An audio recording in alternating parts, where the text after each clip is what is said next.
Alright, today we're having a second look at Clove Space by Spenson66. Alright, so here we are in Clove Space, and we gotta jump right in because the timer's already going. So, I was actually waiting for...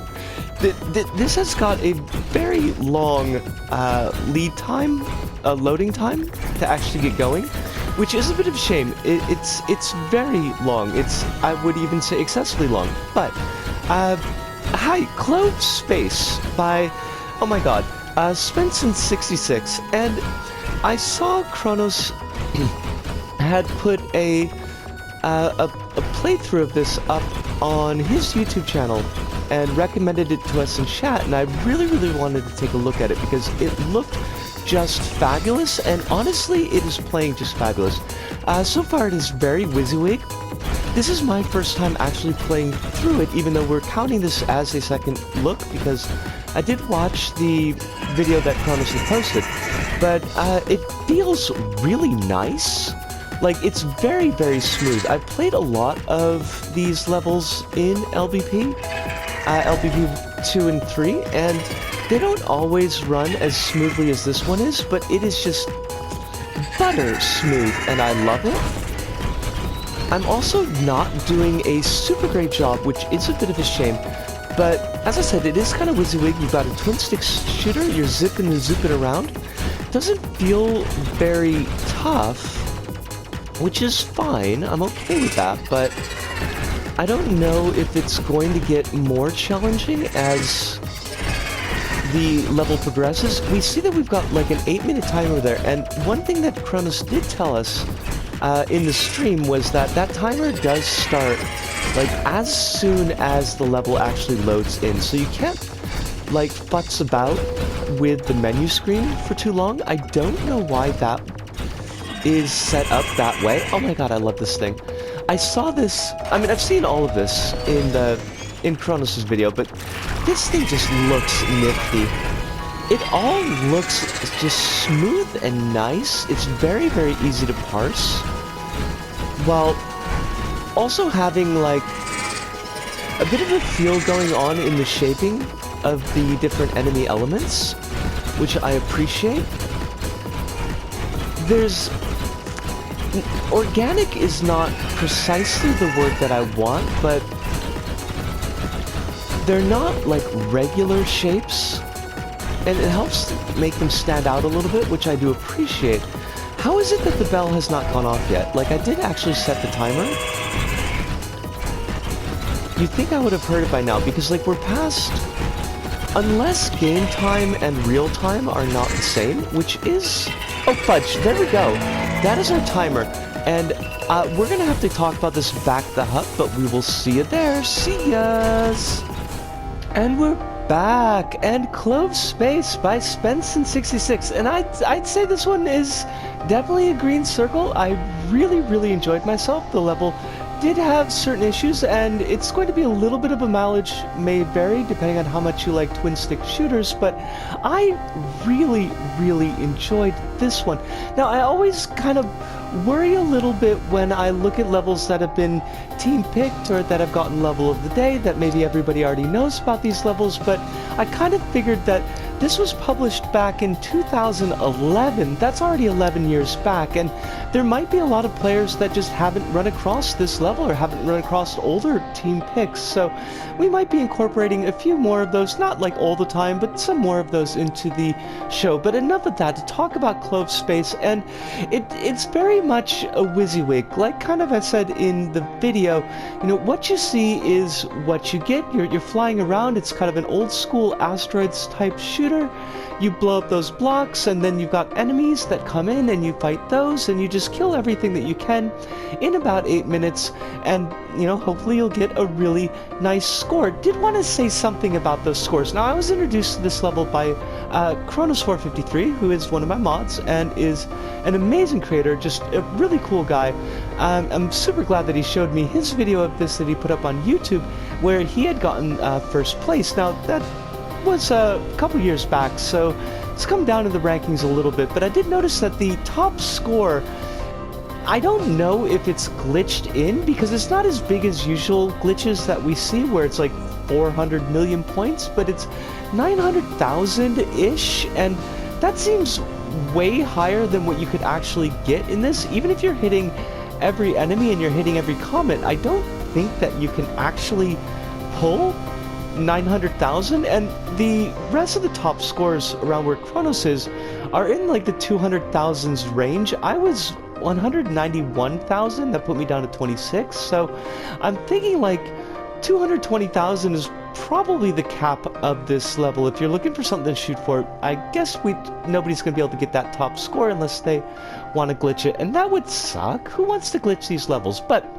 about this level, and it's really cool, it's really chill. The music that was chosen for the level, I think, was particularly nice in that it's not like super bombastic. It's something that just, it fits with the energy and it fits with the action of the level well enough, but it doesn't feel like it's drowning things out, and I really, really appreciated that. I thought it was a really great music choice.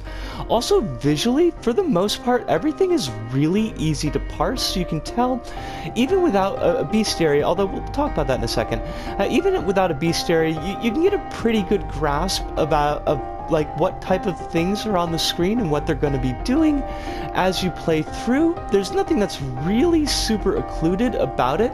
As I said, you've got your kind of your main pink rocks, and you'll shoot those and they'll burst into the smaller rocks that you'll want to kill. Then as the stage progresses, they introduce the kind of monstery enemy type things. You've got like a worm that you can only hit the tail of, like that one enemy in Zelda, Link to the Past. There's many Zeldas, I know. You've got like this really cool, it looks almost like a horseshoe crabby type of thing where you can only shoot the eyes. There's the Dangerous Sun, which had a beautiful little star shot effect that I really, really appreciated. You've also got like this long worm that comes in, and something that I noticed that I thought was really, really cool is that like the first time that you see these enemies, and they're kind of in a big boss size, but then the next times that you'll see the enemies come through, and they're in a smaller, more manageable on the screen size, and I thought that was a really cool effect. I thought that was a really nice way of handling it.